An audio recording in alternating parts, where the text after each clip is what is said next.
Other than helping us sweeten recipes, there are many other uses for honey that are both internal and external thanks to its healing properties. Today's video will discuss 5 unknown uses for honey. 1. Perfect for preserves. Honey is the perfect product to preserve fruits. How do you do it? If you want to do this with sweet fruits, you will have use 1 part honey and 1 part water. For acidic fruits, use 2 parts honey and 1 liter of water. Mix both ingredients together and cover the fruits with the mixture. Save in an airtight container, and there you have it. 2. Relaxing properties. Honey can be the perfect ingredient that gives you the relaxation you deserve after a long day. How do you do it? To take advantage of this benefit, fill your bathtub with warm water and pour in a few tablespoons of honey.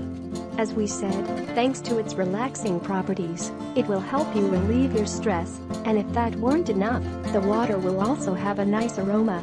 3. Honey for shiny hair. If you want healthy hair that is shiny, silky, and strong, then honey will become indispensable to you.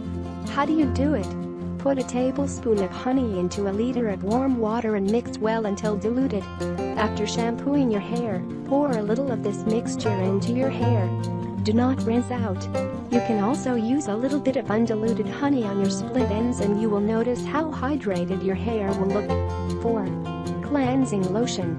Far beyond being a great exfoliant, it is also great for removing impurities from your skin. How do you do it? To do this, simply moisten your skin with warm water. Place less than a teaspoon of honey in your hands and rub together. Massage your face in circular motions until you've covered your entire face with honey. For a deep cleanse, leave it on for 5 to 10 minutes. After, rinse your face with warm water and dry. 5. Honey body lotion. You can make a great body lotion with honey since it also serves as a natural moisturizer. How do you do it? Heat a little bit of honey in a pot until it is a liquid consistency. When it is ready, pour it over the herbs. Place the mixture in an airtight container and let it rest for a week. At the end of this period, add 1 tablespoon of water and mix well. This will make the lotion have a better consistency, and it will be easier to spread over your skin. Have you ever known the benefits of honey? Let me know in our comment section below.